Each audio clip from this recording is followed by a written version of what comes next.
সুপ্রিয় শিক্ষার্থীবৃন্দ, আসসালামু আলাইকুম। সবাইকে রিপন্স ম্যাথ কেয়ারে স্বাগতম। আজকে আমি ক্যালকুলাস 1 এর ফাংশনের লেখচিত্র, ডোমেন রেঞ্জ ইত্যাদি নিয়ে ক্রমান্বয়ে আলোচনা করব। সবাই মনোযোগ দিয়ে ক্লাসটি করবে। x equal to x minus 1 plus x plus 3 function হলে, আচ্ছা এটা একটা ফাংশন। এই ফাংশনটা আমাদের সাহায্যে ফাংশনের ডোমেন রেঞ্জ, লেখচিত্র অঙ্কন করতে হবে, অবিচ্ছিন্নতা যাচাই করতে হবে, অন্তরীকরণ যোগ্যতা আলোচনা করতে হবে। x ইকুয়াল টু -3 বিন্দুতে আমরা পর্যায়ক্রমে 4টা স্টেপে করব। 4টা স্টেপ থেকে যে কোনো 2টা স্টেপ পরীক্ষায় আসে 10 নম্বরের জন্য, মেজর নন মেজর। ডাফ এক হচ্ছে এই যে ফাংশনটা আছে, এই ফাংশনটাকে আমরা ফর্ম মানগুলোকে তুলে দিয়ে আলাদাভাবে নতুন একটা ফাংশনে রূপান্তর করে নিতে হবে। যেমন এখানে কি আছে x-1, তাহলে আমরা x-1টাকে যদি আমরা 0 ধরি, x-1টাকে 0 ধরলে আমরা x = 1 পাবো, আর x + 3 = 0 ধরলে x = -3 পাবো। অর্থাৎ বাস্তব সংখ্যাকে আমরা একটা -3 বিন্দুতে আর একটা হচ্ছে 1 বিন্দুতে, এই দুইটা বিন্দু মাঝখানে বিভক্ত করে আমরা 3টা অংশে বিভক্ত পেয়ে যাব। একটার নাম হবে -∞ থেকে -3, আর একটা -3 থেকে 1, আর একটা হবে 1 থেকে ইনফিনিটি। এখন আমরা প্রথম ব্যবধিটা যদি নেই, অর্থাৎ -∞ থেকে -3, আমরা প্রথম ব্যবধিটা নিব, সেটা হচ্ছে -∞ থেকে -3 পর্যন্ত। আচ্ছা, এই -∞ থেকে -3 পর্যন্ত যে কোনো একটা মান, অর্থাৎ -4 আছে, এই -4টা আমরা এখানে বসাবো। তো x এর জায়গায় যদি -4 হয়, তাহলে আমাদের এখানে -4 আর -1 নেই, তাহলে একটা নেগেটিভ মান আসে। তাহলে এই কারণে আমরা এই বন্ধনীটা তুলে দিয়ে এখানে আমরা লিখবো কি -x-1। সিমিলারলি এই যে -4টা আবার এখানে বসাই দিব, বসাইলে এই মানটা আমাদের ঋণাত্মক আসতেছে, এই কারণে আমরা এই পরম মানটা তুলে দিয়ে এখানে কি দিব, মাইনাস দেব।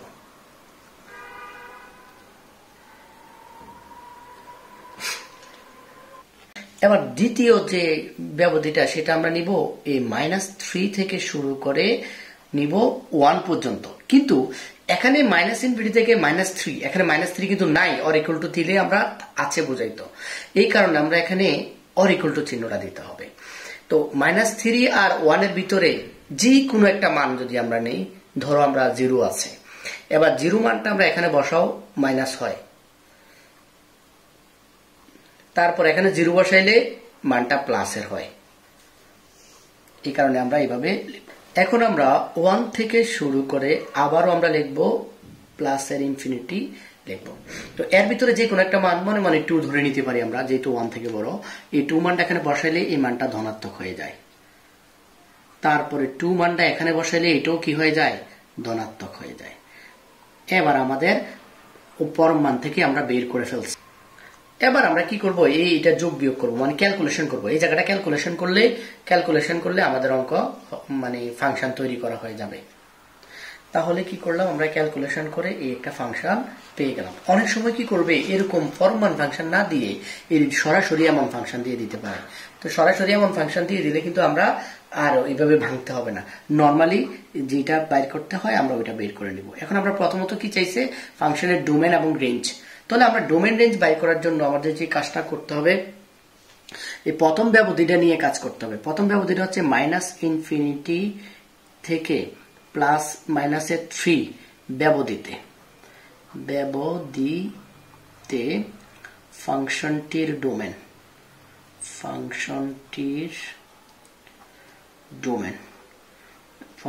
ডোমেন হবে D1, x belongs to। এখন হবে এই ডোমেনটাকে আমি লিখতে পারি কত থেকে কত পর্যন্ত, -∞ থেকে -3 পর্যন্ত। যেহেতু অর ইকুয়াল টু চিহ্ন নাই, তাহলে প্রথম বন্ধনী হবে, তাহলে -∞ থেকে -3 পর্যন্ত।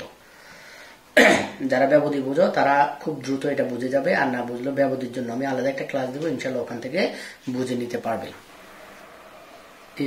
এত ব্যবধিতে ফাংশনটির ডোমেন হবে এটা D2। এখানে x belongs to, এখানে এটা হচ্ছে -3 থেকে শুরু করে +1 পর্যন্ত, এই কারণে যেহেতু অর ইকুয়াল টু আছে, এখানে থার্ড বন্ধনী হবে। এরপর একটা ব্যবধি আমরা 1 থেকে লিখবো ইনফিনিটি পর্যন্ত। সেম কাজটা করব, ফাংশনের ডোমেন হবে D3 আর এখানে হবে x belongs to third bracket হবে এখানে 1 আর এখানে হবে ইনফিনিটি। ইনফিনিটিতে কোনোদিনও সেকেন্ড বন্ধনী অথবা থার্ড বন্ধনী হয় না, ওরা সবসময় প্রথম বন্ধনী হয়। এখন আমরা টোটাল নির্ণেয় ডোমেন করে ফেলবো। নির্ণেয় ডোমেন হবে D ইকুয়াল টু হবে পুরোটা থেকে আমরা যদি লিখি D1 union D2 union D3।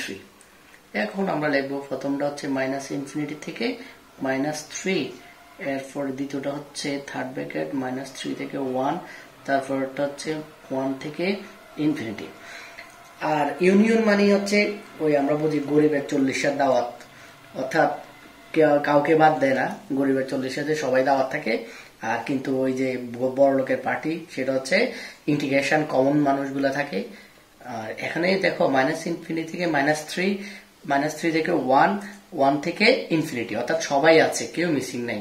এই কারণে মাইনাস ইনফিনিটি থেকে প্লাসের ইনফিনিটি, এটাকে আমরা আর হিসাবে প্রকাশ করতে পারি। আবার হচ্ছে ঠিক সেম আমরা লিখবো কি মাইনাস ইনফিনিটি থেকে -3 ব্যবধিতে রেঞ্জ। তো রেঞ্জ বাইর করার সময় আমরা একটা জিনিস মনে রাখতে হবে, সেটা হচ্ছে আরন। তো আরন হচ্ছে কি আমাদের যে মূল ফাংশনটা আছে এখানে, অর্থাৎ এই ফাংশনটার ভিতরে এই ব্যবধির মানটা বসাই দিব। ব্যবধির মানটা কত ছিল, অর্থাৎ প্রান্তের যে মানগুলো আছে মানগুলো বসাই দিয়ে আমরা রেঞ্জ তৈরি করব। যেমনটা হয়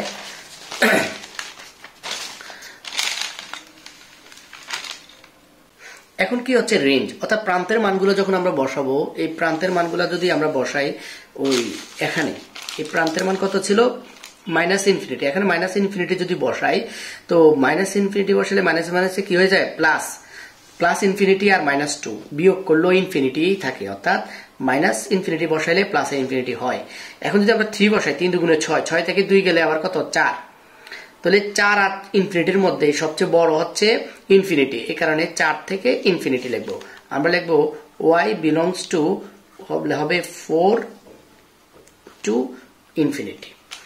এবার দ্বিতীয় যে ব্যবধিটা সেটা হচ্ছে -3 or equal to less than equal to লিখে আবার এখানে 1 লিখবো, এত ব্যবধিতে রেঞ্জ হবে R2।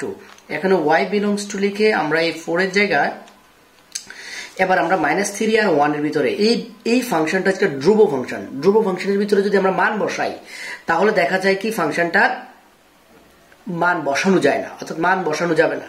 তো মান বসানো না যাবে সচরাচর ধ্রুব ফাংশনের যেটা হয় সেটা কি সেকেন্ড ব্র্যাকেট দিয়ে ওই উপাদানটা আমরা লিখে দিতে হয়। এবার হচ্ছে তৃতীয় যে ব্যবধিটা সেটা হচ্ছে 1 থেকে শুরু করে আমার মাইনাস প্লাসের ইনফিনিটি ব্যবধিতে রেঞ্জ হবে R3। এখন হবে y বিলংস টু, এবার যদি আমরা 1 বসাই 2 একে 2, এখানে 2 4 হয়, এখানে হয় কি 4, আবার যদি ইনফিনিটি বসাই তাহলে হয় ইনফিনিটি, অর্থাৎ এখানে হবে 4 আছে, ওই যেহেতু আর ইকুয়াল টু এখানে 4 আছে, প্রথমটাতে কিন্তু নাই, আর এখানে ইনফিনিটি পর্যন্ত। এবার আমরা নির্ণয়